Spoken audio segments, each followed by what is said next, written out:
Welcome back to Andersen Acres. We are inside today because it's really hot out today. And I don't really want to be outside recording because it's too hot to do that. So I thought we would come inside and talk about yet another chicken breed. We haven't done one of these videos in a little while, and it is time to do another one. Today I want to talk about the Dominique. Now the Dominique is a really interesting bird, and it is one of the oldest American breeds. It is American, all right? We're not entirely sure of where it came from before it ended up in the United States, but it is considered an American breed. It existed at least in the late 1700s, maybe even a little bit before that. It was exhibited at the first poultry show in Boston in 1849, but it had clearly been around for a lot longer than that. Initially, they were very popular. Everyone had Dominiques on their farm. They were a great laying breed. They were great for meat, great utility, dual-purpose breed. But then they kind of got overshadowed by the imported breeds from Europe. You know, the imported breeds were a little fancier. Some of them laid better. Some of them made better meat birds. So the Dominique was overshadowed a little bit. And then in the early 1900s, there was some confusion between the Dominique and the barred Plymouth Rock. A lot of people couldn't tell the difference. So that led to the Dominique ending up almost extinct because you really couldn't, people were having trouble telling the difference. And so they tended to favor the barred Plymouth Rock, even if it was by accident. Sometimes people had barred Plymouth Rock and they thought that they were Dominique. So that led to almost no Dominiques left in the United States by the 1950s. A handful of very dedicated breeders brought it back from the brink. It's still not a super common breed, but at least it's around because they're a beautiful breed, they're a friendly breed, and they're a lot of fun. So by the 1970s, there was more interest in the Dominique, and today there are more than 200 members of the Dominique Club of America.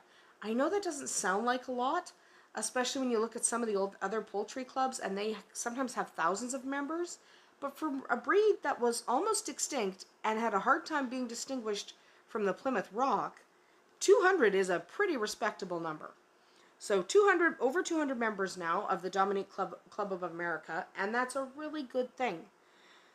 They were first standardized in the American Standard Perfection in 1874.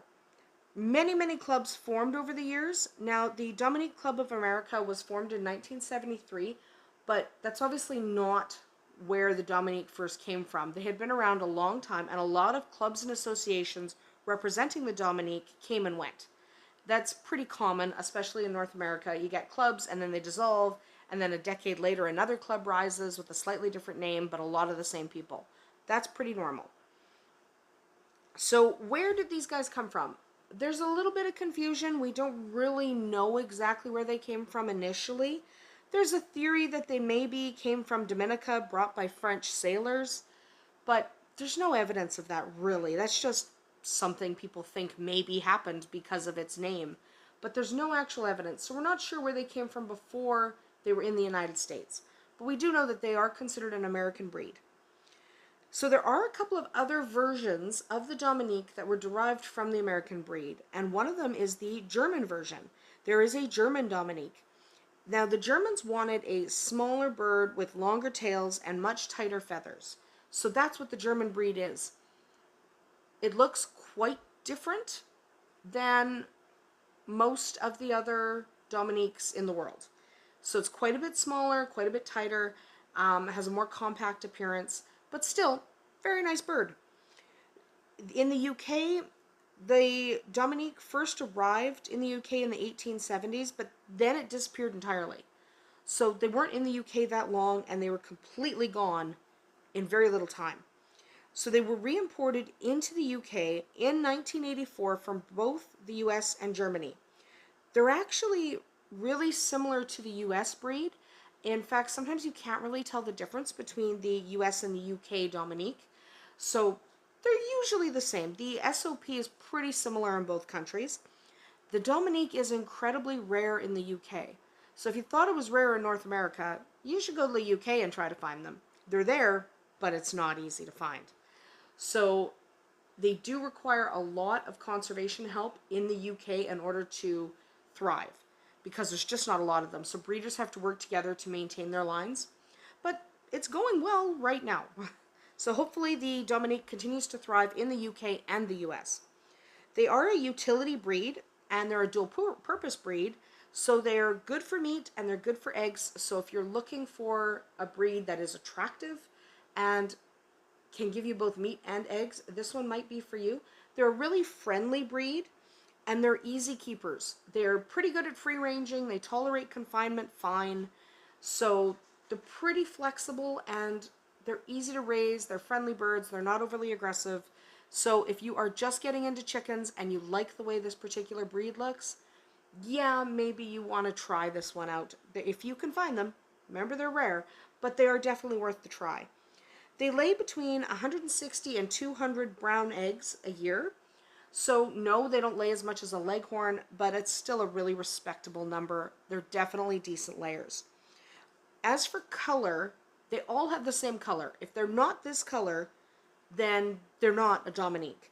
They all have slate and white barring. So they're all striped. It's not actually black, it's actually a slate color. So saying they're black and white barred is not correct. They're actually a slate and white barred. The male has slightly lighter barring than the female. They are a very rare breed, as I've mentioned, and in most areas they do have conservation status, and breeders are actively working to preserve this heritage breed. If you can get your hands on a breeding pair, that's fantastic. They're beautiful birds, they're a lot of fun, and they're just worth your time. So if you can find some hatching eggs or even a breeding pair, you absolutely should try and raise this really spectacular breed. That's about it for us here at Andersen Acres. We'll see you tomorrow.